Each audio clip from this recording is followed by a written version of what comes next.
Ladies and gentlemen, my full thoughts on WWE NXT episode 22. It's another great NXT, but boy, what a twist on that opener, man. I thought the triple threat match was first, just so it had time to breathe.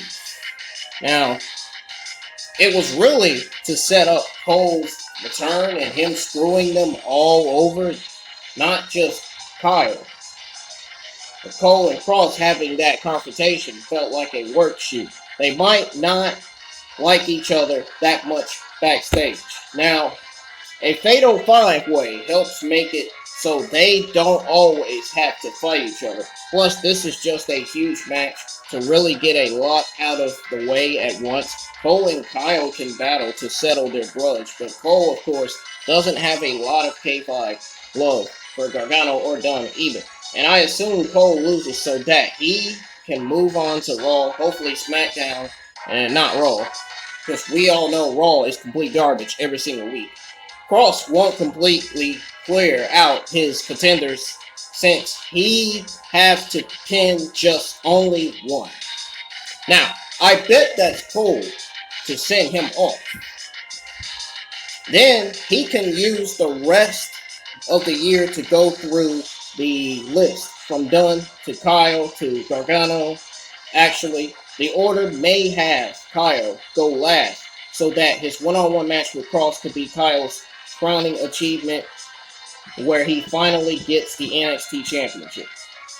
Also, it's of note that the segment with Larkin and Theory, I almost thought we were going to get a weird proxy triple threat. Now, Larkin versus Theory versus Fish to represent Kyle. Fish could two birds, one stone by going after Larkin and helping out his friends. There was a lot of great chaos at the opening. To going from Cole attacking to Ember calling out Raquel Gonzalez. Dakota, of course, is the one to attack. She's like a weird gatekeeper for Raquel right now. Ember is finally beating Dakota to face Raquel at TakeOver. Now, I bet Dakota Kai gets involved, but Shotzi goes after Dakota and Raquel Gonzalez to use all that to win. Raquel is still building her reign as we speak, so she isn't going to lose for quite some time. Adding Ember Moon to the list of accomplished is going to be big for her. That would be the biggest win of Raquel Gonzalez's career as NXT Women's Champion. It would be.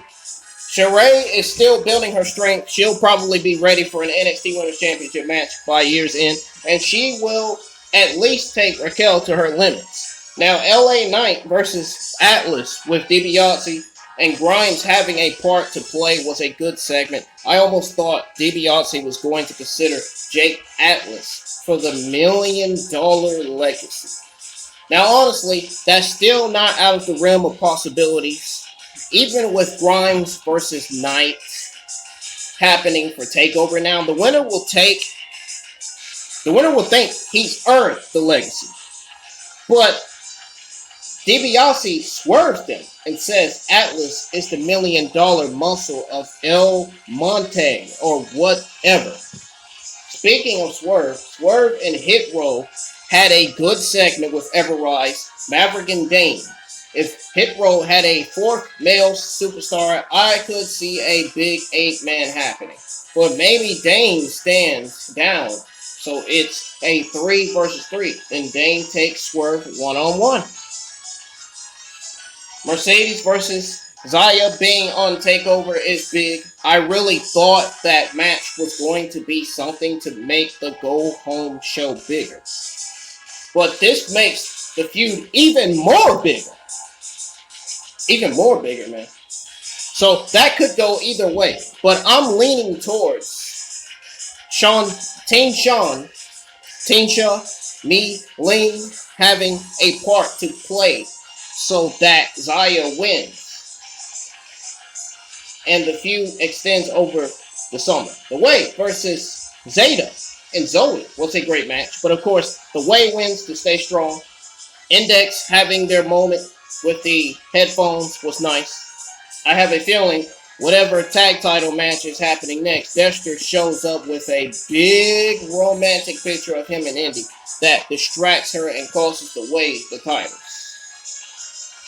Now, the NXT Cruiserweight Championship being defended last night was a great surprise, and it's extra surprising that it was a brand new superstar to step up to Kushida. Carmelo Hayes. They finally had a great showing. Absolutely. From reading the results, man, it said the same thing I said now. I'm saying now, man. He had a great showing, man. And he has a bright future ahead of him. But normally, Kushida wins. At some point, 205 Live needs to be interrogated into NXT better so that other new guys, Aries, Sterling, Asher, Haley, and Ike Man, Gyro, get a chance to get some real attention from fans. Hell, we hardly get much of August Gray on NXT anymore. Wonder what happened to that guy. Why not let Retro AG answer an open challenge? I bet he could give Kushida a good match. Oh, you know he will. Shit. I'm a little confused, though. The Diamond Mine is still not here yet. But this is possibly a fashion or a place. I don't know. Opening soon would mean the latter. But then, who runs it? That person or people would still have to debut. Now, it honestly sounds like a kickoff of Thatcher's Thatch as Thatch Can class, which I feel like could have kept doing even though he's facing alongside Ciampa.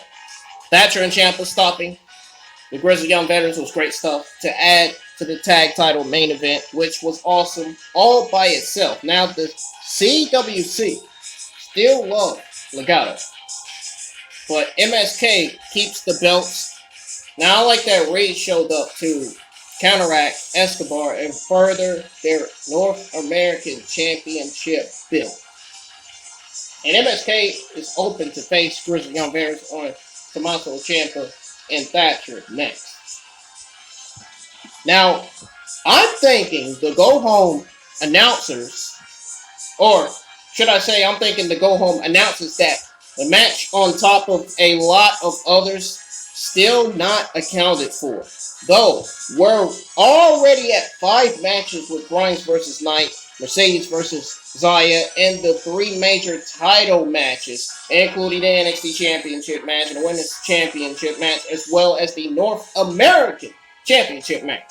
So maybe this is where it stays. NXT is good about keeping takeovers to a manageable length of time. So 2 grudge matches and the 3 title matches works for a good 3 hours or less special. Especially with that Fatal 5 being a massive match by itself. Now, I got one more thing to say before I end this video. I got some breaking news, folks. So, earlier today, Aleister Black, Murphy, Lana, Santana Garrett, and Braun Strowman were all released. And Ruby Riott were all released by WWE. And to the Liv Morgan fan that blocked me on Twitter, I just want to apologize for falsely claiming that Liv Morgan got released. When I looked at the WWE tweet, I realized that I lied. So, I just want to apologize to that Liv Morgan fan. I am very, very sorry. I really, really apologize for that, man. But anyways, I can see Aleister Black, Murphy, Ruby Riott, and Santana Garrett all going to AEW. I can see that happening.